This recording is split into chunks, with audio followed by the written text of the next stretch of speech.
Hello and welcome to the Green Pill. I'm Kevin Iwaki, and this is the podcast about public goods and regenerative crypto economics. Today on the show, we have Pet3r Pan, who's the founder of MetaCartel and now an investor at 1KX Networks. Really excited to have Peter on the podcast because he started one of the earliest DAOs in the Ethereum ecosystem, the MetaCartel DAO.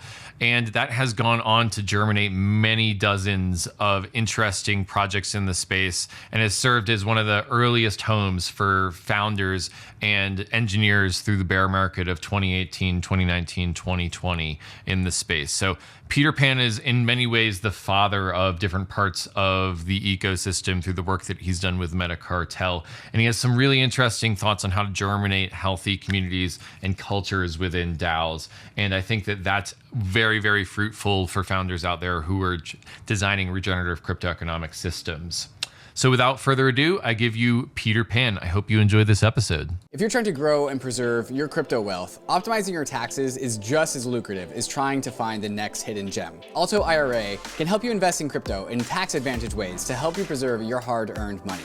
ALTO Crypto IRA lets you invest in more than 150 coins and tokens with all the same tax advantages of an IRA. They make it easy to fund your alternative IRA or crypto IRA via your 401k or by contributing directly from your bank account. There is no setup or account fees, and it's all you need to do to invest in crypto tax-free. Let me repeat that again. You can invest in crypto tax-free. Diversify like the pros and trade without tax headaches. Open an ALTO Crypto IRA to invest in crypto tax-free. Just go to altoira.com/bankless. That's ALTOIRA.com/bankless and start investing in crypto today. So, you've got some money, but how are you going to use it? You want to spend. You, me, shopping, now, bro. When you know you should be saving. You'll never buy a house at this rate. But what if you could spend and save at the same time? For the enlightened kind, with inquiring minds, a new world awaits. Set yourself free with completely flexible self-repaying loan technology. Supported on desktop and mobile. Seize the power of Alchemix, allowing you to spend and save at the same time. Leverage your wealth without risk of liquidation. Take out a loan that repays itself. By using yield from your deposit to pay off your balance, your only debt is time. What was once inconceivable is now within your grasp. You're winning some.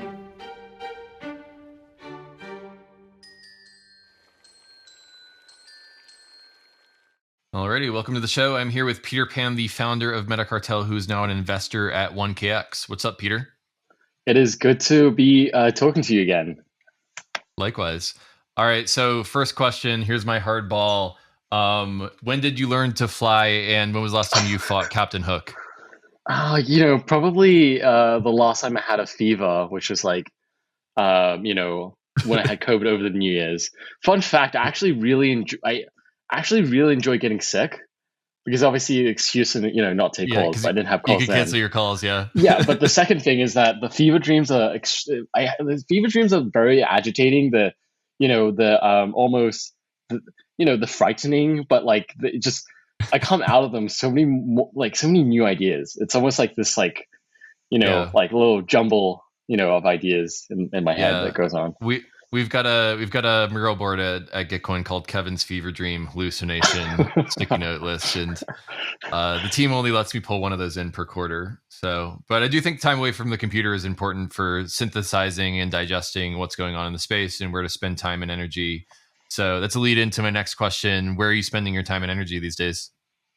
Yeah, I think all over the place. But I think in the last couple of months, been really digging into crypto games, play to earn, and just realize that this is a mental model that almost can be applied to an ownership model, right? That can be applied to really many different things other than just games. And I've been really, really excited about that because it's sort of provided almost this new like framework to think about, building like the DAOs we're building and the networks we're sort of building.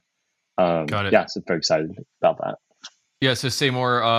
As I understand it, play to earn is a type of games where you show up, you do some sort of in-game mechanic, and you earn a tokenized reward as you advance through the game. Is that more or less it? So that's a general common, understanding of play to earn in crypto games. But I sort of think of it as, it's in most economic systems, at least in the legacy systems, there's always this middleman, right, that really like coordinates everything, and they take a heavy cut. And due to the inability for the market to actually coordinate effectively, they sort of like stay in power, right? In gaming, these entities or these middlemen would traditionally be games publishers or games studios, right? That would not only coordinate the development of games, but they would release it, market it, distribute it, and then monetize it, right? And I think there's just these massive coordination failures where like these publishers are just like, because they have total control over the full production cycle of games, and they basically can do whatever the fuck they want, right? Including pushing really extractive and empirical sort of like value extraction and monetization models, right, onto these economies effectively that players belong to and bring value to, while having while the players almost absolutely have no governance rights, no input, despite actually being the actual ones that bring value to them, right? So I think for me, like crypto games and play to earn is actually about building like, I guess, decentralized economies where the full value cycle and production cycle of the game, of these games, right, and these gaming ecosystems that sort of on-chain and transparent and decentralized, right? And so I think it's more about the governance and of how games are built and maintained and run, and how the economies are managed, and more so than being able to earn from games, right? I see. So it sounds like it's more about play to earn, or I guess like play to earn is just kind of scratching the surface, and then over time the full value cycle is such that these games are released, and as players proliferate their economies, the governance of the game kind of is gradually transferred over to the community from the core team. Is that a more accurate synopsis of what you said? Definitely. And I think the current when players let's say a crypto game like Axie Infinity, when players play the game and they earn, say, like SLP tokens, like it basically these tokens like represent ownership of this economy that allows and these tokens also allow them to breed more Axies, right? Like these tokens, I would say all the distribution of these tokens more or less represents like the distribution mechanism in which ownership is like transferred over to the player and the economy, right? So you can do this through many ways, but this is Axie's been sort of the one landmark play to earn project that's really emerged, right? And I think that like DeFi Summer had all of these like yam forks, and everyone was doing vegetable coins, and then we had like NFTs, and everyone was copying loot. And it seems like within play to earn, Axie is kind of the undisputed king or queen of play to earn, and maybe people aren't forking it and copying it, but it's certainly inspiring a lot of interesting conversations. I maybe heard somewhere that there are people in the Philippines that just live their lives and make money by playing Axie Infinity, which I thought was incredible. That's right. Oftentimes, they play the game, they earn tokens, and then they live off that revenue, right, that they produce. And that's quite a controversial topic around, in general, because, actually, like, there's this question of like, what, when you're building this in-game economy, there's a question of like, what are the goals of this economy, right? And it may have many, and I would say that there's this sort of question of like, what are like valuable contributions or valuable activities of this economy, and arguably, playing the game playing the game and just like sort of in a very low skilled, I guess like having like low skill players just playing the game, earning tokens and farming, almost like farming and dumping without actually contributing any sort of value to the overarching community, it would not be considered, a valuable, sort of like would not be considered like, a valuable contribution, right, to the economy. And regardless of this is sort of what's being sort of rewarded right now, and how the sort of structures are built up. And, Axie sort of used this sort of like initial way to distribute tokens as a means of maybe growing the economy, but how they distribute tokens will actually dramatically change over time, as it shifts towards retaining and rewarding more valuable contributions. Right. Yeah, it's really interesting to think about this design space of designing around the goals of an economy and rewarding the most valuable activities and contributions in an economy. Where my mind immediately goes is like, the difference between value created and value captured. And basically, if you have too many people focused on value capture and like business model stuff, then you don't get the public good, you don't get the value creation without the expectation of returns. And the more you can tie the value capture to the value creation, then like the more there's aligned incentives of the participants. But like, I'm a software engineer, and the code that I wrote this morning, I don't even know if it's going to make it to production. And if it is in production, is it valuable? And if it is valuable, then how do we measure that? And I think that there's a big problem where when you've got work that you can't prove was valuable, and so that's one of the sort of designs that I'm trying to figure out as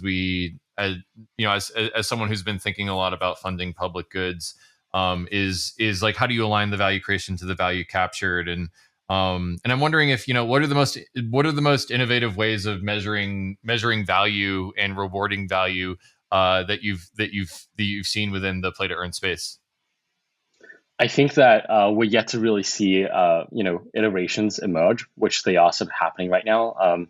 I would say that I think the current innovation, I think the current innovation that's sort of emerging is just like this focus towards building, focus towards I would say or focus or discussion around what are the actual goals and KPIs of the economy. And I think these economies and communities right now are only starting to realize that economic maximization is just not the focus. And I think that's a unique differentiating factor between let's say a company and an economy in general, is that an economy looks to balance multiple different goals and purposes all at once, right? So a nation state economy may optimizes for many different KPIs, from not only just GDP growth but GDP per capita, air quality, right? Gini coefficients, and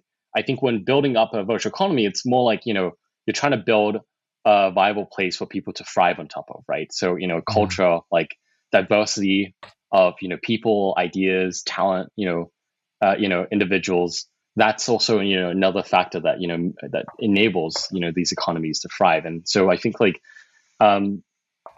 I think that right now a lot of the there's a lot of actually copycats that are copying Axie, but mostly on an economical layer. But but they're yet to really innovate on these other aspects that Axie had been sort of thinking about, but they've been less visible. And I think over the next year we'll see more play-to-earn economies really think more broadly about what should they be optimizing for. So I think realistically it's the innovation of play to earn here is more of a mental model, really a mental model innovation, or a mental model shift on how to manage and how to build these in-game economies. Interesting. Yeah, so I'm hearing a little bit about value being multidimensional. You want to optimize for several different KPIs, not just GDP of the economy.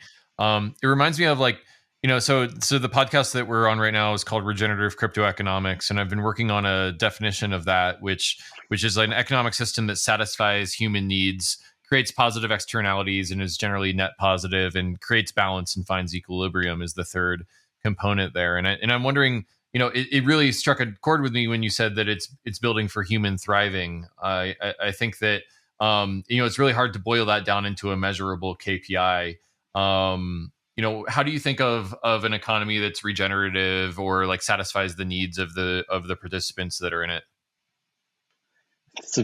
That is a question. Yeah. Well, if you could solve it now, we could all go home, Peter. But it seems like we're all iterating towards it. Yeah. I think it is a question. If we could do that for a game, then I'm sure we're on the right path, right? Perhaps with our physical meat space, and I think it's a good question. I think I've got to maybe stew on that a bit. Totally. Yeah. Well, I'm curious if we could back up a little bit into sort of the story of how you got into the Web3 space. and how your history in the Web3 space has brought you to where you are today. I think that most of our listeners are familiar with you from your work in founding MetaCartel and evolving that into a DAO and moving that forward. I know the MetaCartel Mafia is deep in a lot of the different crypto events that I go to. I'm curious if you can tell us about, what was that story arc of getting into crypto and then getting involved in MetaCartel, and how does it inform how you view the space today? Yeah, it's a funny story, I guess. I was a designer outside of crypto, so I was like designing user interfaces, talking to users, doing user research, and obviously, in Right. late 17, there were all of these amazing products and end users for me to work with, right? Of course, it was sarcasm, really terrible sarcasm, but it's just like it was the worst time for a designer to actually enter crypto. No products, no end user products at least, end user applications, no any sort of use cases at all, really just clearly identified amongst like payments, supply chain, like This is the solution looking for a problem stage. yeah, of crypto it was like it was mostly 2017. just like maybe KPMG the industry report use cases, and that was it. So Right. I came in and was like, okay, shit, like I can't really contribute as a designer. So what can I do? So I really spent some time digging around in history, learning about crypto before it was about blockchains, cryptography. I started just like learning about computer science and have a computing background, so just like got a rough sense of like why blockchains were important. After I sort of like done this contextual research. I started like just contributing to different like open source online communities within the Ethereum ecosystem, just like acting almost like just finding things to do, from like writing notes to like spell checking. Like I would probably claim that one of the I'm in the Mastering Ethereum credits. Nice. The book credits mostly. But if you look at my GitHub contributions, they're mostly like typo spelling fixes, There you grammar go. fixes, and it wasn't even me doing. I just like took the content like one day I took the content, put in Grammarly, and realized there was all these spelling mistakes. And I was just like, I just like ran, So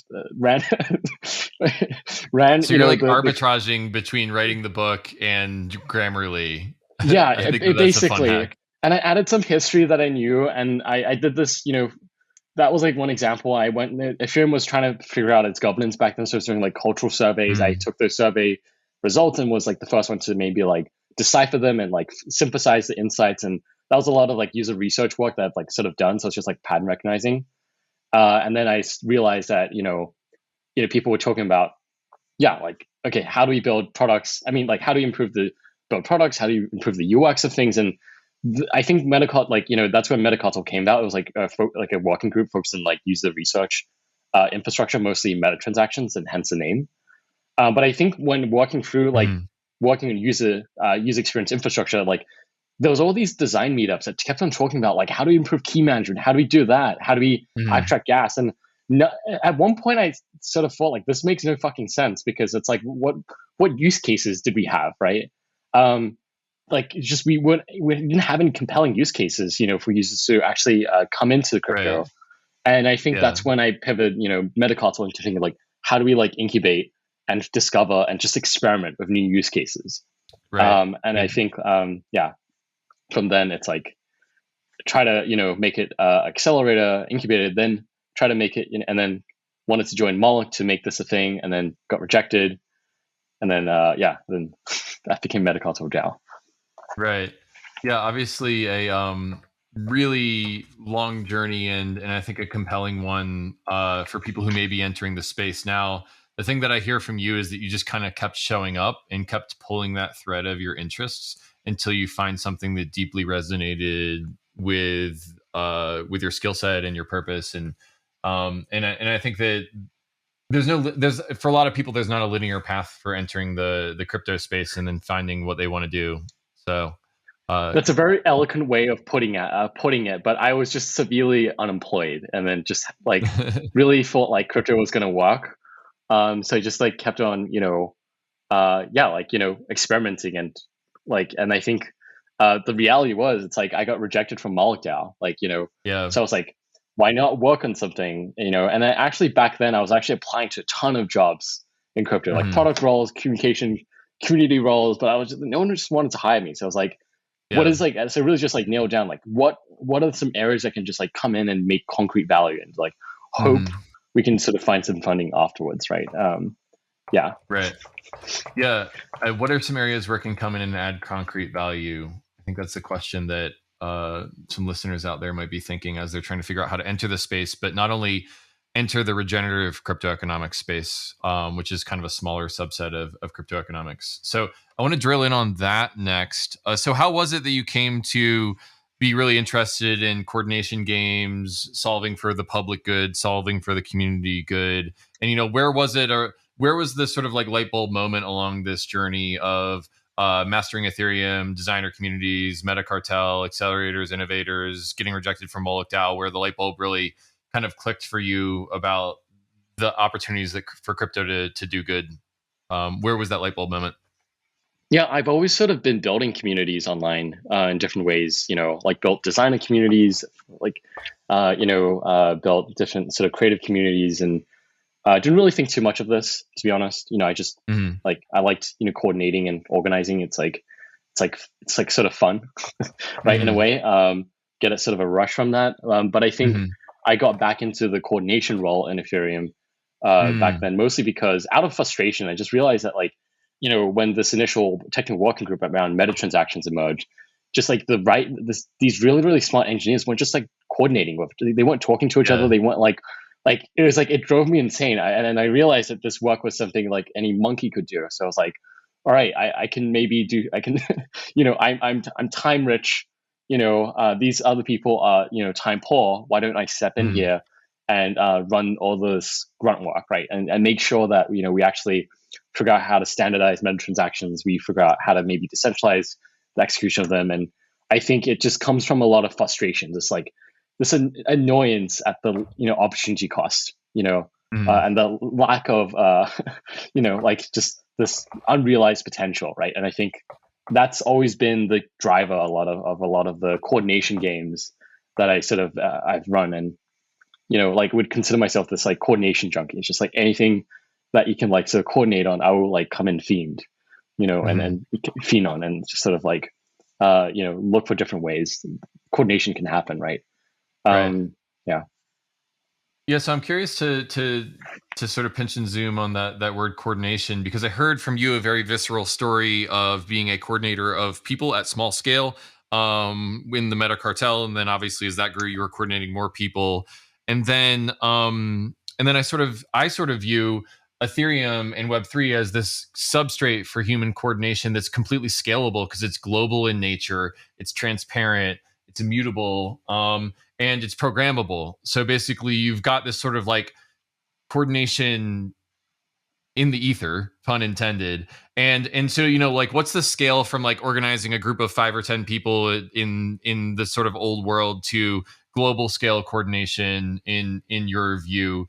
Like, is that like a linear scale to you? Do you think about what you're doing now as just coordination at a greater scale? Now you're a capital allocator as opposed to like a project manager. Is that a linear scaler for you? It's an interesting question, because I think I initially when I was organizing MetaCartel, I've always been focused in smaller groups, and and then in hindsight, I kept these groups small and tight and coordinated, and I grew, and I sort of like grew groups. I almost scaled the MetaCartel ecosystem horizontally, by like starting different squads focused on different objectives, and then scaling out that like way versus Raid Guild, Meta Factory, Metagame. Like, is that what you mean by horizontally? Yeah, correct. Like MetaCartel Ventures, okay, cool. and so on, right? And as opposed to just focusing like growing large groups of a single monolithic large group. And right. I think in 2020.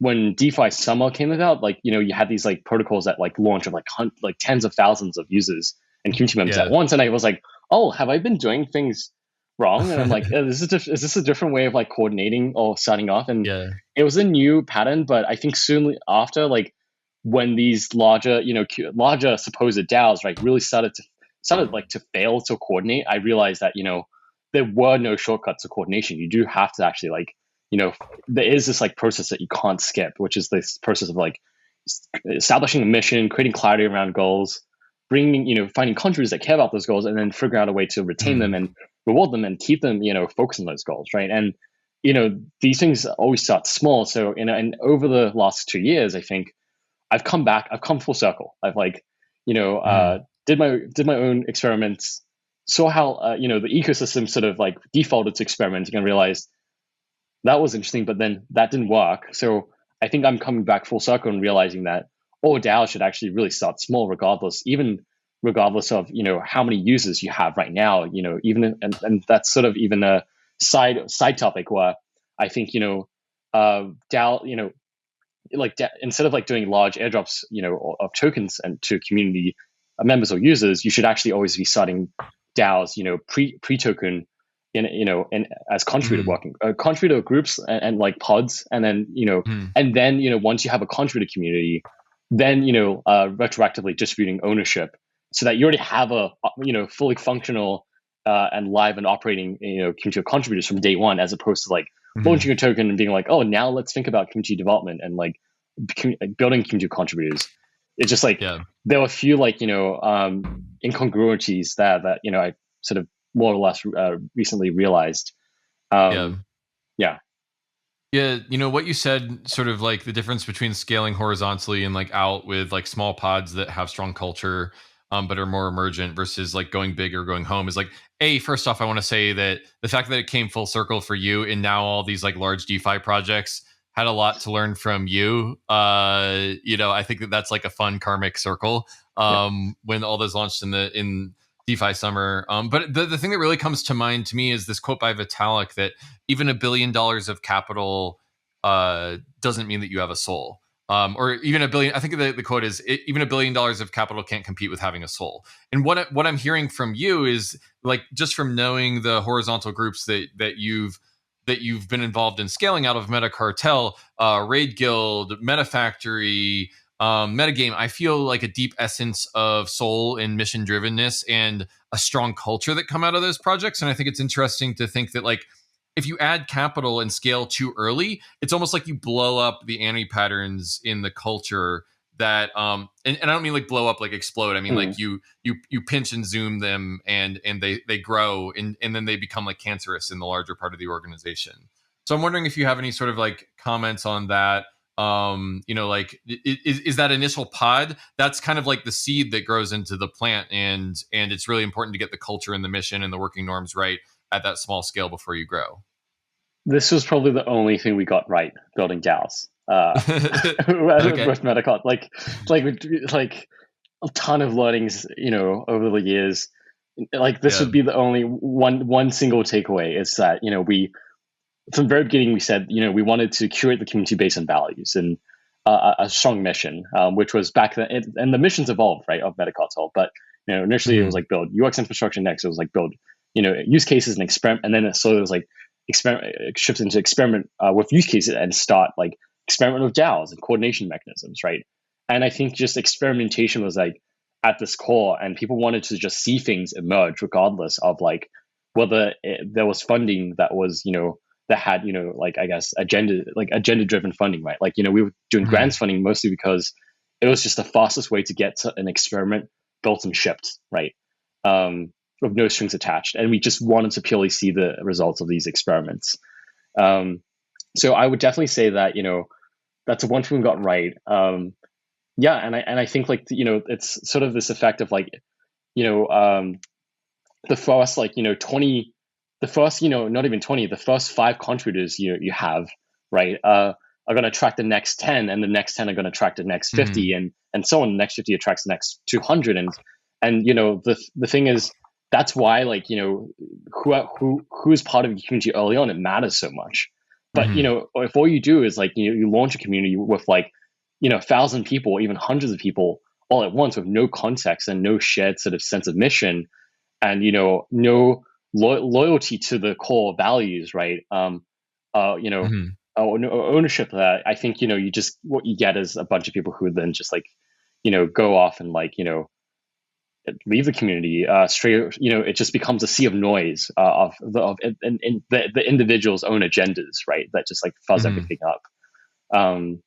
Right. Yeah. So I think it's like starting small. and building a strong like cultural foundation is just like Right. There's no shortcuts here. Yeah. Got it. So it seems like DAOs are kind of like this emergent place where each agent in them, each member of them has their own agenda. And by curating that mission and culture when you're small, you make sure that you've bundled up, like everyone's kind of rowing in the same direction. And that kind of acts as a filter that keeps everything on track as the DAO grows. That's right. Yeah. When you shop for plane tickets, you probably use Kayak, Expedia, or Google to compare ticket prices. So why would you limit yourself to just one exchange when you trade crypto? When you make your trades, you want to make sure you're getting the best possible price on your trade, and that's why you should be using MATCHA. MATCHA has smart order routing that splits your trade across all the various liquidity sources in Ethereum, and is also operational on Polygon, Avalanche, Binance Smart Chain, and other chains. Trading on MATCHA is super easy because it pools the liquidity for me in a single, easy-to-use platform and allows me to make limit on-chain orders, so you can set and forget your DeFi trades, and they will go through automatically while you're away. So when you're making a trade, head over to matcha.xyz/Bankless and connect your wallet to start getting the best prices and most liquidity when you trade your crypto assets. OPOLIS is a member-owned digital employment cooperative offering payroll, health insurance, and membership perks that go beyond the basics that you would find at your normal 9-to-5. OPOLIS offers not only health benefits, but also pay stubs and W-2s, workers' comp, and unemployment insurance, as well as disability benefits for independent DAO workers that are traditionally reserved for regular employment situations. OPOLIS provides a tax-compliant way to get your paycheck in crypto and professionalize your work-life situation. OPOLIS members enjoy an average of 20 to 50% savings on top-rated national group health insurances, as well as self-sovereign portable employment. You can also get tokenized rewards based on consumption, staking, and referrals, and also the ability to fund payroll in fiat and stablecoins without the use of centralized exchange. You can also receive paychecks in fiat and whitelisted digital currencies. So sign up for OPOLIS today and get 1,000 work and 1,000 bank tokens when you become a member of OPOLIS by May 25th, 2022, and get started working your self-sovereign life. So I guess I want to we've got maybe like 10 minutes left, so I want to open up into extremely broad questions, and I'm going to leave them broad to see where you take us. But Ethereum has been compared to this like infinite garden where there's different fauna and plants that are growing all over each other, and I guess my question for you, Peter Pan, as someone who's been in the space for 4 years and has seen a lot of stuff, is like, where's it all going? What are you most excited about in the infinite garden right now? It's a good question. I think just to the future real quick. Yeah, that'd be great. I think like strangely enough, like Peef has always sort of been this like very centric thinker, and he sort of like had this idea that everything's going to be a game, right? Peef, the founder of Metagame. Yeah, that's right. Yeah. Hence Metagame, right? But yeah. I do really think everything is going to look like in the future, which it's all going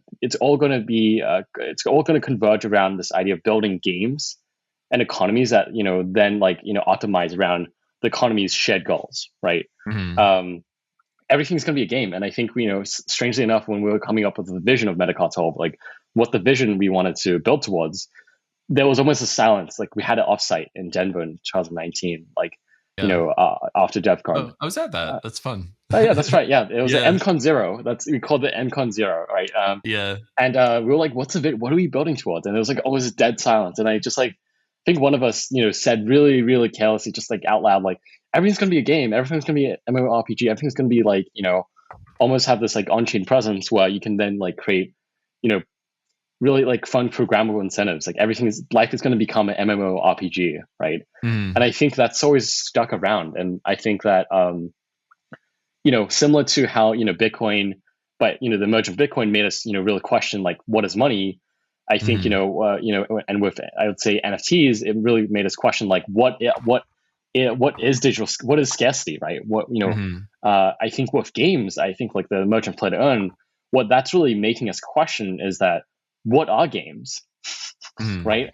And how do we maybe invent new ones? And it's like almost like I think you need this literal like take on the original idea, right, to really make you like question like and break down systematically like, oh, like a game is like really just a set of rules and that basically define winners and losers in many senses, right? Like, Hmm. or define or encourages behavior of a certain kind, right? And they reward like positive sum behavior or defined positive sum behavior in the system. And Hmm. I think like once you realize that games are just like incentive systems, it's like at least Yeah. that's the realization I really more had recently, and really more understood how do you design them effectively as well. I think it just like Mm. becomes this really exciting concept that even becomes even realer. And I guess Mhm. even like before when we were talking about games, and it just felt abstract. And I think now that we're actually building decentralized games and Yeah, decentralized gaming economies, it just like we're actually doing it now at a smaller sure. scale. And I think we like a few steps away from doing that at like a global scale. Hmm. Yeah, a couple reactions to what you said about sort of everything being games or a coordination game. I guess the questions that sort of toggles on in my mind is, well, what kind of games are we building? Because there's a precedent in my mind from Web 2 that gamification is just a cheap trick that the management team uses in order to get more actions out of their users and return more value to shareholders. Yep. And that's not the version of the world that I want to Yep. build, having been in the sausage maker of a Web 2 startup for about 10 years. And I'm wondering, like, are the games that we're building in Web 3 zero sum games, or are they positive sum games? And if there's a possibility of both, how do we push things to more positive sum games, regenerative crypto economics within these economies?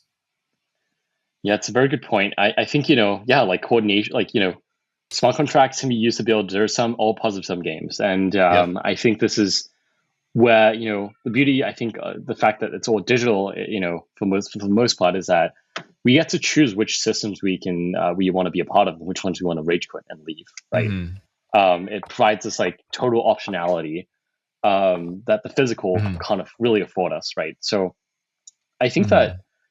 you know, um, some barriers to overcome, probably greed. I think like there's a decent chance that zero sum games are more lucrative, like musical Hmm. chairs. Yeah. Positive Maybe on sum the short games, term. right? Yeah, positive sum games can tend to, I think the question is like, how do you use almost like, incentives to boot, like to, like to, yeah, how do we use, incentives to like create, competitive, like coordination games, against like, zero sum ones, right? And I think Hmm. that's sort of the goal. Um, Hmm. and that may also actually involve like in the whole ecosystem spending a couple years Right. building zero sum games too, just to figure out how it works, and realizing what's broken, and maybe how to effectively build them, right? If you so Right. almost like maybe we have to reverse engineer zero sum ones before we build Hmm. positive sum ones too, right? So I think like how we Yeah. get there sort of still a question mark. Yeah, yeah, and there's always an option to, I think, like, to reverse engineer positive sum games also. And when you Mm, told me that how MetaCartel started and each pod was formed around a mission and shared goals, I almost think of that as, you're establishing the seed of wanting to create positive sum games at the center of your mm. community. Just being familiar with what Raid Guild does and Metagame does and the other projects that have come out of MetaCartel, I think you've like, without knowing it, maybe engineered to create more positive sum games at the center of each of the groups that you've been involved in. And that's at least what I've observed from the outside. I think humanity is going to face this like massive like blue pill, red pill moment of like, do you want to participate in like positive sum games, or do you want Mm, to participate in like zero sum ones that are potentially much mm, more, lucrative financially, perhaps, to an individual, right? And it's going to be this yeah, like, we're going to have almost entire ecosystems of that exist of both positive sum, negative sum. I mean, yeah, or zero sum ones, right? And I ultimately think it's like a very human sort of factor that like will ultimately lend yeah. us like moving that will ultimately move us towards one side or another, right? Um, Mm. yeah, Yeah, I think that that's right. Although I guess I am writing a book called GreenPilled right now, so I would say that one of those options yeah, should be the green pill. I do think that I do think that one of the things that I sort of struggle with is like, how do we align that short term profit motive with not externalizing harm. So basically, how do we build these systems where you can make the rationally right choice for yourself and it can be the right choice for it's the bento box, right? It's like I'm making the right choice for instant gratification, but also for my future self, for my family, my community, my nation, my world. And it's like expanding out over in-group, out-group axis, and then also the time axis. Like, how do we align those incentive games such that the rational way to play them in self-interest is also the thing that externalizes the most good for the world? That's the nirvana game design that I'm looking for. Yeah, the bento box is really great because it's like, it's a way to just like write down the long-term implications, right, of your decisions. And I think, people tend to be short-sighted, when making decisions without realizing, that long-term benefits as well, right? So, for those who don't know, bento box is like this way to visualize, the impacts and implications of how you view the world and how you make decisions, right? And let's check it out. Totally. Well, I guess we should probably wrap up at this point. Is there anything that I didn't ask that you want to tell me about Peter Pan?